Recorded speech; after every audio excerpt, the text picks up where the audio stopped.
മഹാരാഷ്ട്രയിൽ അനുയായികളെ ക്രൂരമായി ഉപദ്രവിച്ച വ്യാജ ബാബയെ തേടി പോലീസ്. സാംബാജി നഗറിലെ സഞ്ജയ് പകർ എന്ന വ്യാജ ബാബയാണ് ഒളിവിൽ പോയത്.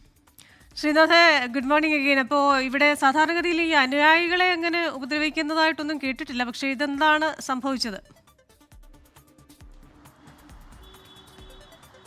ഇദ്ദേഹം ഒരു മന്ത്രവാദിയാണ്, ഒരു ബാബ എന്ന് പറയാൻ കഴിയില്ല. അദ്ദേഹത്തിൻ്റെ കൈവശം ബ്ലാക്ക് മാജിക്, ഈ മന്ത്രവാദം കയ്യിലുണ്ട് എന്ന് പറഞ്ഞാണ്, ദുർമന്ത്രവാദം കയ്യിലുണ്ട് എന്ന് പറഞ്ഞാണ് ഇയാളെ അനുയായികളെ ഇങ്ങനെ സ്വാധീനിക്കുന്നത്. ഇയാൾ പല പ്രശ്നങ്ങൾ, ഈ വന്ധ്യതയുമായി ബന്ധപ്പെട്ട പ്രശ്നങ്ങൾ, കുടുംബ പ്രശ്നങ്ങൾ, പ്രണയബന്ധത്തിലെ പ്രശ്നങ്ങൾ, ഇതൊക്കെ പരിഹരിക്കാൻ തൻ്റെ കയ്യിൽ മന്ത്രവാദങ്ങളുണ്ട്, ചില രീതികളുണ്ട്. അത് അനുസരിച്ചാൽ ഈ പ്രശ്നങ്ങളൊക്കെ പരിഹരിക്കപ്പെടും എന്ന് പറഞ്ഞാണ് ആളുകളെ ഇയാൾ വശീകരിച്ചിരുന്നത്. പക്ഷേ ഇങ്ങനെ എത്തുന്ന ആളുകളെ ഈ കക്ഷി ഏത് തരത്തിലാണ് ഉപദ്രവിച്ചത് എന്നത് ദൃശ്യങ്ങൾ സഹിതം പുറത്തു വന്നതോടെയാണ് വലിയ ചർച്ചയായത്. ശിവൂർ പോലീസ് സ്റ്റേഷൻ പരിധി, സാംബാജി നഗറിലെ ശിവൂർ പോലീസ് സ്റ്റേഷൻ പരിധിയിലാണ് ഈ സംഭവങ്ങൾ ഉണ്ടായത്. 17-ം തീയതിയാണ് ഈ ദൃശ്യങ്ങൾ പുറത്ത് ഒന്നൊന്നായി വന്നു തുടങ്ങിയത്. 10 ദൃശ്യങ്ങളെങ്കിലും കയ്യിൽ കിട്ടിയിട്ടുണ്ട് എന്നതാണ് പോലീസ് പറഞ്ഞത്. മഹാരാഷ്ട്രയിൽ ഈ ദുർമന്ത്രവാദവുമായി ബന്ധപ്പെട്ട് അതിനെതിരായ നിയമം നിലവിലുള്ള ഒരു സംസ്ഥാനമാണ്. അതിലെ വകുപ്പുകൾ ചുമത്തിയാണ് ഇപ്പോൾ കേസെടുത്തിട്ടുള്ളത്.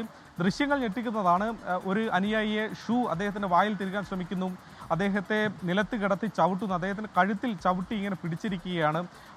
ചില അനുയായികളെ മൂത്രം കുടിപ്പിച്ചിട്ട് വരെയുണ്ട് എന്നതാണ് പോലീസ് ഇപ്പോൾ കണ്ടെത്തിയിട്ടുള്ളത്. ഈ സഞ്ജയ് പകർ എന്നതാണ് ഈ മന്ത്രവാദിയുടെ പേര്. ഇയാളും ഇയാളുടെ തൊട്ടടുത്ത ചില അനുയായികളും ഇപ്പോഴും ഒളിവിലാണ്. ഇയാളെ പിടികൂടാനുള്ള ശ്രമത്തിലാണ് പോലീസ്. വിവരങ്ങളുമായി ശ്രീനാഥ് ചന്ദ്രനാണ് മുംബൈയിൽ നിന്ന് ചേർന്നത്. എന്തായാലും ഇങ്ങനെയൊക്കെയുള്ള കാര്യങ്ങൾ ചെയ്യുന്ന ഒരു വ്യക്തിയുടെ അനുയായികളായി തുടർന്ന ആൾക്കാരുമുണ്ടല്ലോ.